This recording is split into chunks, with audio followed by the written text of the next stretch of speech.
Selamat malam semua. Pada kesempatan kali ini, kelompok kami akan menjelaskan materi tentang manajemen piutang. Namun sebelum itu, izinkan kami memperkenalkan diri terlebih dahulu. Perkenalkan, nama saya Kadek Prasetya Adi Wijaya, NIM 19103064. Selanjutnya ada rekan saya.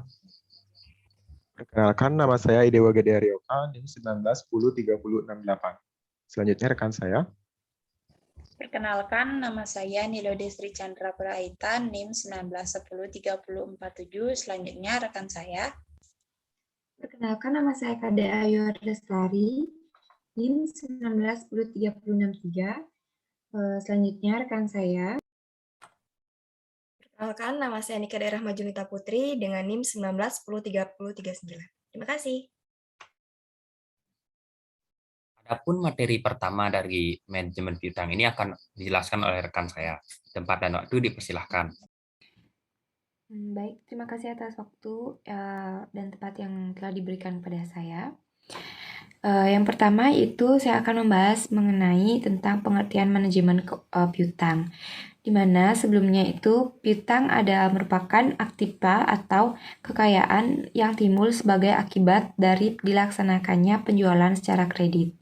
Menurut Niswonger et al. 1999, 324 menyatakan bahwa piutang atau receivable meliputi semua klaim dalam bentuk uang terhadap entitas lainnya.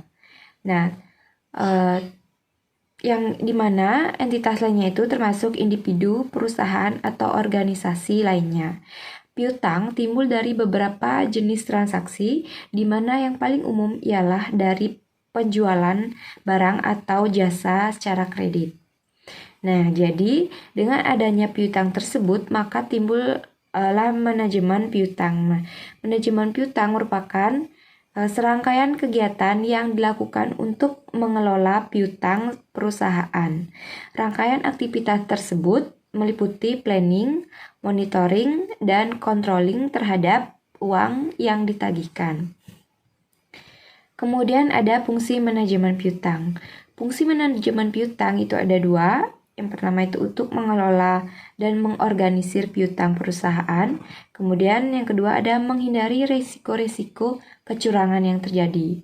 Nah, untuk mengelola dan mengorganisir piutang perusahaan itu dimaksudkan agar semua piutang dapat ditagih dan diterima atau dikonversi sebagai kas yang akan menghasilkan laba bagi perusahaan. Kemudian ada untuk menghindari risiko-risiko kecurangan yang terjadi, di mana dengan manajemen piutang, selain untuk memastikan bahwa piutang dapat sepenuhnya tertagih, juga dapat membantu perusahaan menghindari risiko-risiko kecurangan yang terjadi seperti misalnya piutang tidak dibayarkan sebagai seluruh tagihan atau piutang, kedua yaitu keterlambatan pelunasan piutang, tertanamnya modal dan piutang, kesalahan dalam penagihan, kemudian ada kesalahan dalam memasukkan data ketika memperbarui piutang usaha, dan juga kinerja yang buruk. Baik, sekian penjelasan mengenai pengertian manajemen piutang juga fungsi manajemen piutang. Pembahasan ataupun materi selanjutnya akan dijelaskan oleh rekan saya. Terima kasih. Tujuan manajemen piutang sendiri ada beberapa. Yang pertama yaitu seluruh piutang tidak tertagih. Risiko yang terjadi ini apabila jumlah piutang tidak dapat tertagih sama sekali dari pelanggan. Misalnya seperti adanya kekurangan pengawasan, kesalahan dalam memilih pelanggan, dan adanya beberapa potensi seperti kondisi negara yang tidak stabil. Yang kedua, piutang tidak dapat dibayarkan sebagai piutang. Hal ini sangat berpengaruh langsung kepada pencatatan keuangan yang nantinya berakibat dalam berkurangnya laba perusahaan. Ketiga, ada pelunasan piutang yang melewati jatuh tempo. Hal ini mampu menimbulkan beban tambahan pada perusahaan yang jika dilakukan secara berulang dan terus-menerus, bahkan hingga jangka panjang, maka dapat merugikan perusahaan itu sendiri. Yang keempat, perputaran piutang yang rendah pada modal yang dapat mengakibatkan modal yang tertanam dalam piutang semakin besar dan berakhir nanti pada tidak produktifnya modal kerja. Yang kelima, adanya kecurangan seperti kegagalan dalam penagihan piutang dikarenakan pelanggan yang tidak bertanggung jawab ataupun adanya pencurian kas. Yang keenam ada kesalahan teknis, baik ini terjadi dalam hal penagihan maupun penginputan data piutang. Yang ketujuh, adanya kehilangan atau kerusakan data yang berkaitan dalam melacak piutang pelanggan. Yang kedelapan, kinerja dari SDM di penagih piutang yang kurang atau bahkan buruk.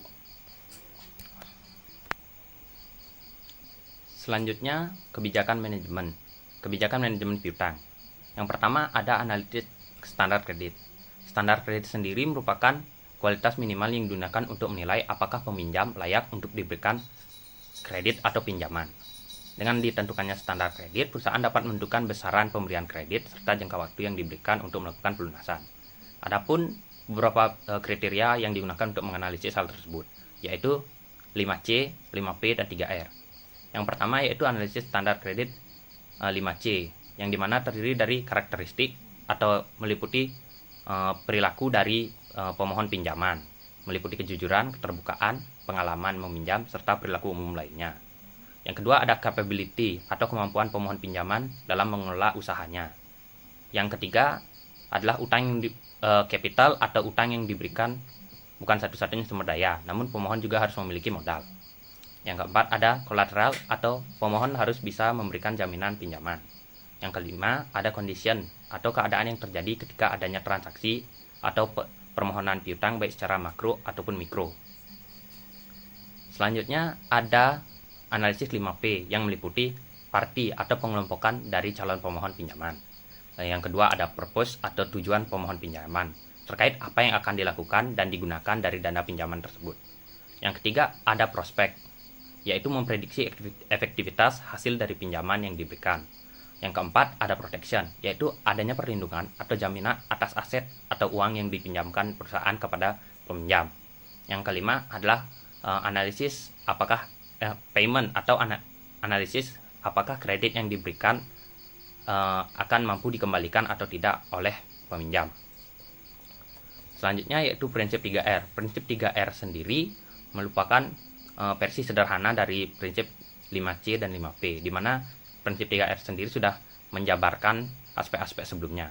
Yang pertama, prinsip dari analisis 3R itu ada return, yaitu tingkat keberhasilan dari aktivitas piutang baik bagi peminjam ataupun pemohon pinjaman. Yang kedua ada repayment atau kemampuan pemohon pinjaman untuk melunasi pinjamannya. Yang ketiga ada risk atau kemampuan pemohon dalam menanggung risiko apabila mampu mengembalikan piutangnya.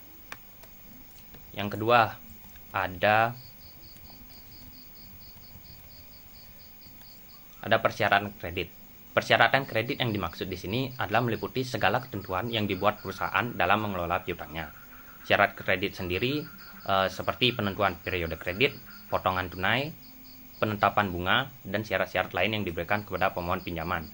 Umumnya syarat kredit sangat berpengaruh dengan jenis usaha yang dijalankan, seperti bentuk kerjasama, kondisi kreditur maupun debitur, nilai ekonomis produk, dan sifat-sifat relatif lainnya. Yang ketiga ada kebijakan penagihan.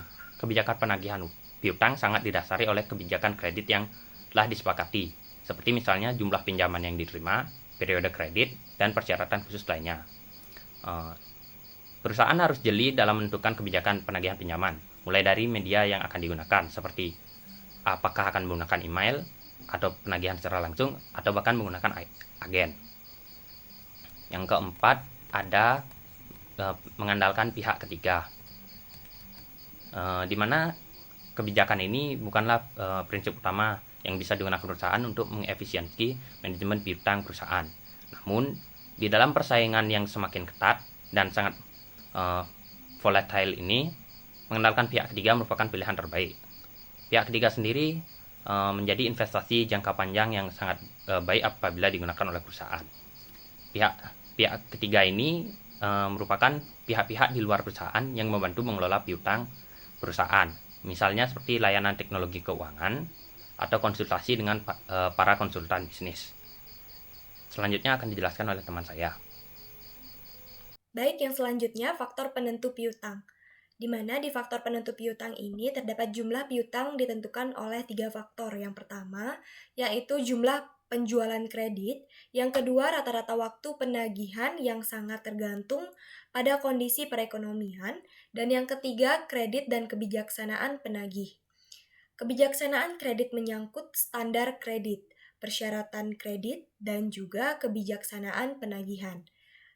Standar kredit menyangkut risiko maksimum yang dapat ditolerir. Persyaratan kredit menyangkut tentang lamanya kredit, diizinkan, dan persentase pemberian potongan pada pembayaran yang cepat. Selanjutnya yaitu penyebab timbulnya piutang. Penyebab timbulnya piutang ini diakibatkan oleh perusahaan menjual barangnya secara kredit. Kredit perdagangan akan menimbulkan pos aktiva piutang dagang atau account receivable. Makin panjang jangka waktu penagihan, dan akibatnya adalah makin besarnya jumlah investasi dalam piutang dagang. Hal ini menunjukkan bahwa betapa pentingnya manajemen piutang dan kebijaksanaan penagihannya. Selanjutnya presentasi akan dilanjutkan oleh teman saya. Baik, terima kasih atas waktu yang telah diberikan. Di sini saya akan menjelaskan contoh soal dari manajemen piutang. Adapun contoh soal yang saya ambil yaitu dari materi yang diberikan oleh ibunya, yaitu saya akan di sini menjelaskan untuk soal nomor 1. PT Subur Makmur untuk tahun 1999 yang lalu berhasil menjual hasil produksi sebesar 45.000 per unit. Nah, dengan harga jual yaitu Rp9.000 per unit. Average cost pada penjualan tersebut yaitu Rp8.000 per unit. Variable cost sebesar Rp6.500 per unit. Nah, kemudian pada tahun 2000 yang akan datang, perusahaan akan merencanakan untuk menaikkan penjualan hingga menjadi 50.000 unit per tahunnya. Oleh karena itu, kebijakan kredit diubah dari 40 hari menjadi 72 hari. Dengan biaya piutang ragu-ragu dari 1% menjadi 3% dan return on investment yang diharapkan yaitu sebesar 20%.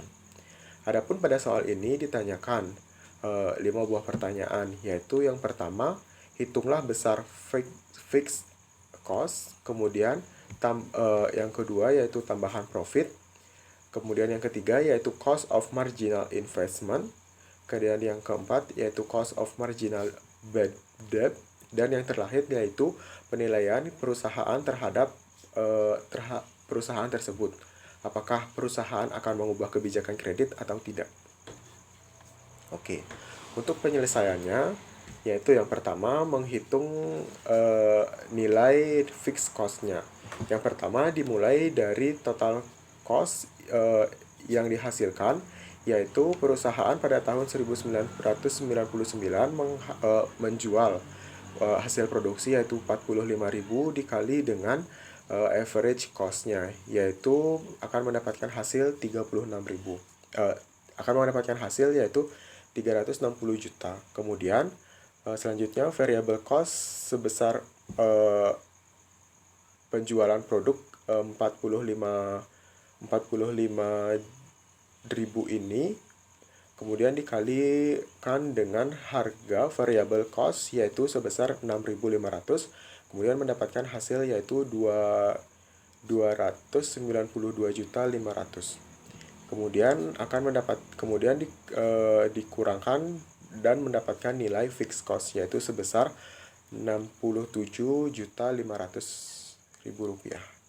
Baik, itu soal nomor 2 yaitu tambahan profit yang dihasilkan oleh perusahaan pada penjualan tahun 1999, di mana penjualan pada tahun 1999 ini yaitu sebesar 405 juta rupiah, dan dikurangi dengan variable cost, maka akan mendapatkan marginal income yaitu sebesar 112.500.000 rupiah. Kemudian marginal income ini dikurangi dengan fixed cost akan menghasilkan profit yaitu sebesar 45 juta rupiah. Nah, Untuk penjualan tahun 2000 mendatang yaitu sebesar 450 juta rupiah dikurangi dengan variable cost akan menghasilkan marginal income yaitu sebesar 125 juta, dan jika marginal income ini dikurangi dengan fixed cost akan menghasilkan profit yaitu sebesar 57.500 rupiah. Kemudian dapat dihitung untuk tambahan profitnya, yaitu profit yang telah dihitung tadi dikurangi dengan 45 juta, yaitu 57.500 ribu rupiah dikurangi dengan 45 juta menghasilkan 12.500.000 rupiah. Selanjutnya, untuk soal yang ketiga dari soal pertama ini, yaitu menghitung cost of marginal investment-nya. Yaitu yang pertama dengan mencari receivable turnover pada tahun 1999, yaitu sebesar 360 dibagi dengan 40, di mana 40 ini yaitu didapatkan dari soal sebelumnya, yaitu menghasilkan 9 kali. Nah, kemudian total cost tahun 1999 yaitu 292.500 ditambah dengan 67.500 yaitu fixed cost yang tadi telah dihitung akan menghasilkan besaran yaitu 360 juta rupiah. Nah, kemudian hasil tersebut akan menghasilkan average investment pada tahun 1999 yaitu total cost dibagi dengan receivable turnover pada tahun 1999 yang menghasilkan angka 40 juta rupiah. Selanjutnya kita akan menghitung receivable turnover pada tahun 2000 yaitu di mana 360 ini dibagi dengan 72. Nah, kemudian akan menghasilkan 5 kali. Nah, untuk mengetahui total cost tahun 2000 mendatang, maka mendapatkan perhitungan yaitu 325 juta ditambah dengan fixed cost dan mendapatkan hasil 392 juta 500, dan average investment pada tahun 1999 yaitu sebesar 78.500. Kemudian average investment pada tahun 2000 yaitu 78.500 dan dikurangi dengan average investment pada tahun 1999 yaitu 40 juta dan menghasilkan marginal investment yaitu sebesar 38.500. Nah, untuk mendapatkan cost of marginal investment ini yaitu 200% dikali dengan 38.500 dan menghasilkan angka yaitu sebesar 7.700.000 rupiah. Untuk soal nomor 4 yaitu kita akan menghitung cost of marginal bad debt yaitu dengan cara cost of bad debt pada tahun 2000 yaitu 0,03 dikali dengan 450 juta akan menghasilkan nilai yaitu sebesar 13.500. Selanjutnya untuk cost of bad debt pada tahun 1999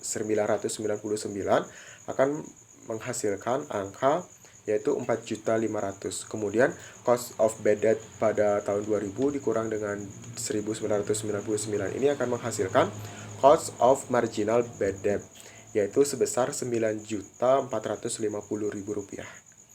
Nah, kemudian untuk marginal bad debt sendiri yaitu sebesar 17.150.000 rupiah.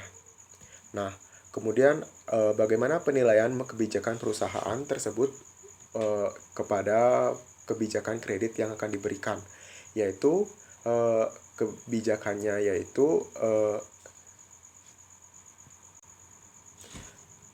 rencana perubahan kebijakan kredit tersebut ditolak karena tambahan profit yang diperoleh yaitu hanya sebesar 12.500.000 yang dapat dikatakan lebih kecil dari total cost yang dikeluarkan yaitu 17.150.000 yang jika dipaksakan untuk dijalankan pada tahun bersangkutan akan mengalami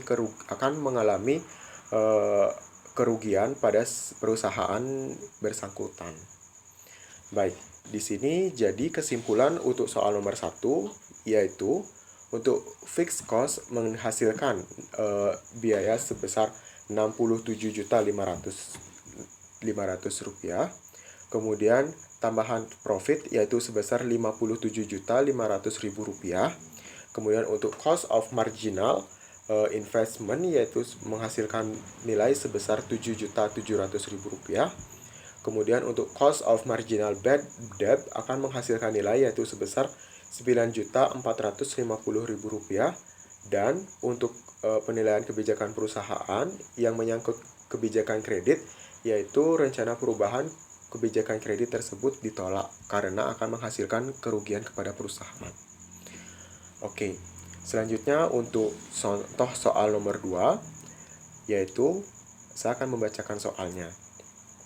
Di mana PT Santosa Putra pada tahun 1998 telah menjual barang sebanyak 100.000 unit dengan harga 2.500 per unitnya. Di mana biaya tetap yang dikeluarkan untuk memproduksi barang tersebut yaitu sebesar 40 juta dan biaya variabel yaitu sebesar 2.000 per unitnya. Nah, standar penjualan kredit ditetapkan bahwa penjualan maksimum sebesar 30 hari. Dalam neraca terlihat perkiraan piutang sebesar 20 juta rupiah dan untuk soal ini ditanyakan 4 soal, yaitu yang pertama, hitung piutang yang sebenarnya. Yang kedua yaitu perputaran piutang seharusnya dan kenyataannya. Kemudian yang ketiga periode kredit dalam kenyataan. Dan yang keempat yaitu apakah pembeli mentaati periode kredit maksimum yang ditetapkan. Oke. Untuk penyelesaian soal nomor 1 yaitu receivable turnover pada tahun 1998 yaitu 360 hari dibagi dengan 30 jadi mendapatkan 12 kali. Kemudian untuk penjualan pada tahun 1998 sebesar 100 juta rupiah dikali dengan 2.500.000 rupiah yang merupakan harga jual pada tahun 1998 ini menghasilkan nilai sebesar 250 juta rupiah. Nah, 250 juta rupiah. Dan not credit sales sebesar 60% dikali dengan besar penjualan pada tahun 1998 ini akan menghasilkan nilai 150 juta dan nilai ini akan digunakan untuk menghitung piutang yang seharusnya, yaitu 150 juta ini akan dibagi dengan 12 dan menghasilkan angka yaitu sebesar 12.500.000 rupiah. Kemudian untuk soal nomor 2 yaitu bagaimana perputaran piutang seharusnya dan kenyataannya.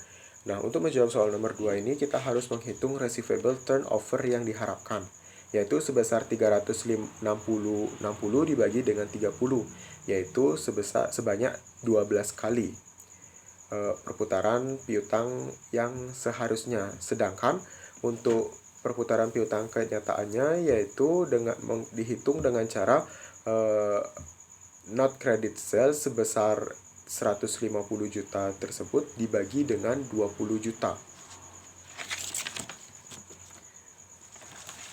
Oke, selanjutnya akan menghasilkan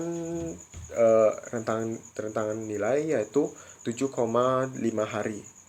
Nah, untuk periode kredit kenyataan yaitu 360 dibagi dengan receivable turnover kenyataan yaitu akan menghasilkan 48 hari. Oke. Selanjutnya, kemudian soal nomor 4 yaitu kesimpulannya yaitu receivable turnover pada yang diharapkan yaitu sebesar 12 kali, sedangkan kenyataannya 7,5 kali. Kemudian untuk account receivable pada harapannya yaitu Rp12.500.000, sedangkan kenyataannya yaitu Rp20.000.000. Kemudian untuk periode kredit yang diharapkan yaitu 30 hari dan sedangkan kenyataannya yaitu 48 hari. Kemudian, dapat disimpulkan bahwa pelanggan tidak menggunakan kesempatan untuk memperoleh diskon dan tidak mentaati periode kredit yang kredit maksimum. Hal ini terlihat dalam perbandingan antara rencana perusahaan yang tidak sesuai dengan kenyataan. Waktu yang ditetapkan 30 hari ini tidak terpenuhi sehingga receivable turnover menurun menjadi 7,5 kali. Investasi dalam piutang meningkat menjadi 20 juta.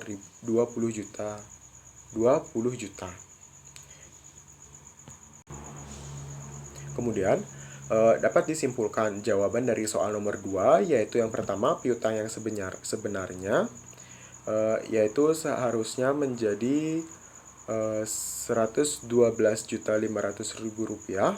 Kemudian perputaran piutang yang seharusnya yaitu 12 kali. Kemudian kenyataan perputaran piutang yang terjadi yaitu 7,5 kali. Kemudian untuk soal nomor 3 periode kredit dalam kenyataannya yaitu 48 hari. Dan untuk soal nomor 4 kesimpulannya yaitu pelanggan tidak menggunakan kesempatan memperoleh diskon yang diberikan dan tidak mentaati periode kredit maksimum yang telah diberikan. Baik, sekian dari saya, akan dijelaskan oleh teman saya. Baik, saya akan melanjutkan presentasi dari teman saya, yaitu menjelaskan tentang contoh soal ketiga. Soal ketiga yaitu PT Bintang Makmur menjual barang dagangannya secara kredit dengan persyaratan penjualan 1/30 net 90. Penjualan yang dapat direalisasikan per tahun adalah sebesar 100.000 unit dengan harga jual seharga Rp100.000 per unit dan harga beli seharga 800 per unit. Piutang yang tak terbayar diperkirakan sebanyak 5% dari penjualan. Dari pengalaman yang ada, ternyata tidak ada pembeli yang memanfaatkan diskon, sehingga mengakibatkan periode pengumpulan piutang menjadi 90 hari. Biaya modal sebesar 20%. Ditanyakan, tentukan besarnya dana yang diperlukan untuk membelanjai piutang tersebut dan tentukan besarnya biaya yang digunakan untuk membelanjai piutang tersebut.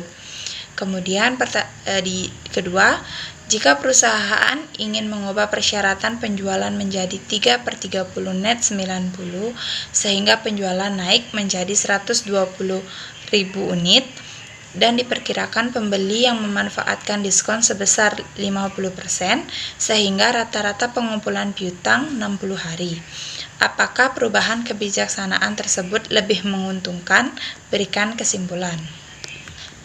Penyelesaian yang pertama adalah total penjualan 100.000 dikali 1.000 sehingga mendapatkan hasil 100 juta. Kemudian total cost of sales yaitu 100.000 dikali 800 mendapatkan hasil 80 juta. Sehingga hasil dari total penjualan dikurang dengan hasil total cost of sale sehingga mendapatkan keuntungan senilai 20 juta. Kemudian receivable turnover yaitu 360 dibagi 90 menjadi sama dengan 4 kali. Dana yang diperlukan untuk membelanjai piutang adalah sebesar average investment yaitu 80 juta dibagi 4 sehingga mendapatkan hasil 20 juta. Kemudian cost of investment yaitu 20% dikali 20 juta sehingga mendapatkan hasil 4 juta. Kemudian cost of bad debt yaitu 5% dikali 100 juta sehingga mendapatkan hasil 5 juta. Kemudian hasil tersebut ditambah sehingga mendapatkan biaya untuk membiayai piutang tersebut adalah senilai 9 juta. Kemudian penyelesaian yang kedua adalah penjualan 120.000 dikali 1000 sehingga mendapatkan hasil 120 juta. Kemudian diskon 3% dikali 1.200 juta kali 50% mendapatkan hasil 1.800.000. Kemudian net sales yaitu senilai 118.200 juta. Kemudian biaya penjualan yaitu 120.000 dikali 800 sehingga mendapatkan hasil 96 juta. Kemudian hasil tersebut dikurang sehingga mendapatkan keuntungan 22.200. Kemudian keuntungan sebelumnya adalah 20 juta sehingga kenaikan keuntungan sebesar 2.200.000. Kemudian receivable turnover yaitu 360 dibagi 60 mendapatkan hasil 6 kali. Kemudian average investment yaitu 96 juta dibagi 6 mendapatkan hasil 16 juta. Kemudian cost of investment yaitu 20% dikali 16 juta sama dengan 3.200.000. Kemudian cost of bad debt yaitu 5% dikali 48 juta sehingga mendapatkan hasil 2.400.000. Kemudian hasil tersebut dijumlahkan sehingga mendapatkan biaya untuk membelanjai piutang tersebut seharga sebesar 5.600.000. Penghematan biaya yaitu dari 9 juta dikurang dengan 5.600.000 mendapatkan hasil 3.400.000. Kemudian kesimpulan dari soal nomor 3 yaitu nomor 1A, besarnya dana yang diperlukan untuk membiayai piutang yaitu sebesar 20 juta. Kemudian besarnya biaya membelanjai piutang yaitu sebesar 9 juta. Kemudian kesimpulan yang nomor 2 yaitu perubahan kebijakan tersebut menguntungkan perusahaan karena dapat menghemat biaya sebesar 3.400.000. Kemudian contoh soal keempat yaitu toko ramai menjual barang dagangannya secara tunai. Harga beli per unit barang dagang tersebut seharga 8.000 dan dijual dengan harga 9.500 per unit. Penjualan per tahun dapat mencapai 100.000 unit. Perusahaan merencanakan untuk menjual secara kredit dengan persyaratan penjualan 2/10 net 60. Dengan kebijakan kredit diperkirakan penjualan dapat mencapai 120.000 unit. Dari penjualan tersebut diperkirakan pembeli yang memanfaatkan diskon 70% dan mengakibatkan waktu rata-rata pengumpulan piutang yaitu 30 hari. Biaya modal yaitu 20%. Ditanyakan, besarnya dana yang diperlukan untuk membiayai hutang. Yang kedua, tambahan keuntungan apabila beralih ke penjualan kredit. Kemudian yang ketiga, berapa besarnya biaya dengan adanya penjualan kredit? Apakah perusahaan sebaiknya beralih ke perusahaan kredit? Berikan kesimpulan. Kemudian penyelesaian yang pertama yaitu besarnya dana untuk membiayai piutang. Receivable turnover yaitu 12 kali, kemudian average investment yaitu 80 juta, kemudian jumlah dana untuk membayar piutang sebesar 80 juta. Kemudian penyelesaian yang kedua yaitu tambahan keuntungan.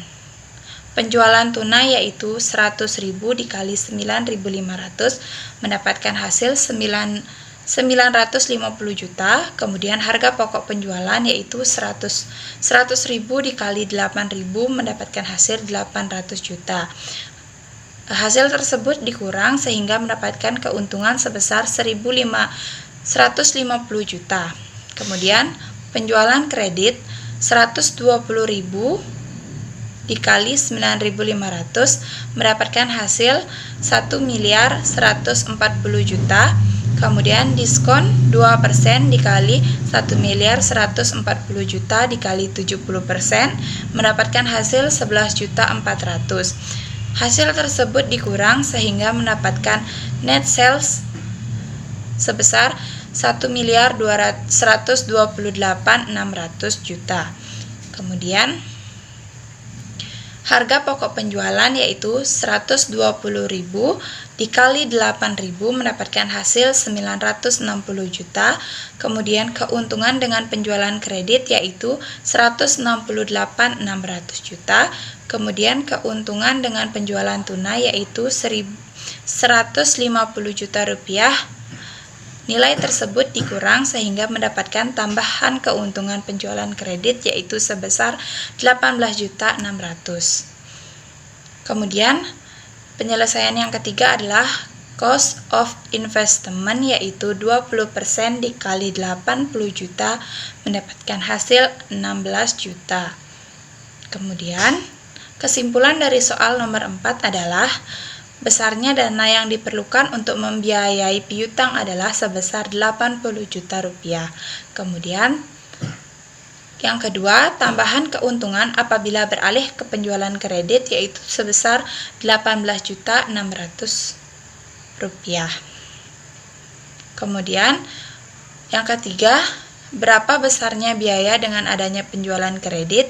Apakah perusahaan lebih sebaiknya beralih ke penjualan kredit karena tambahan keuntungan yang diperoleh seharga 18.600 lebih besar dari biaya yang dikeluarkan sebesar 6 juta. Jadi kesimpulannya adalah perusahaan sebaiknya beralih ke penjualan kredit karena tambahan keuntungan yang diperoleh adalah 18.600 lebih besar dari biaya yang dikeluarkan sebesar 16 juta. Baik, saya serahkan ke moderator.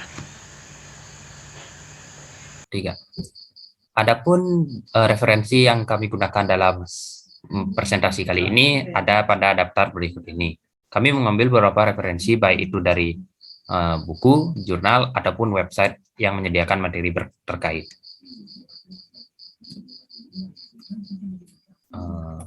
Sekian pembahasan materi dari kami tentang manajemen piutang. Apabila ada kesalahan materi atau kata, kami mohon maaf yang sebesar-besarnya. Kami ucapkan sekian, terima kasih.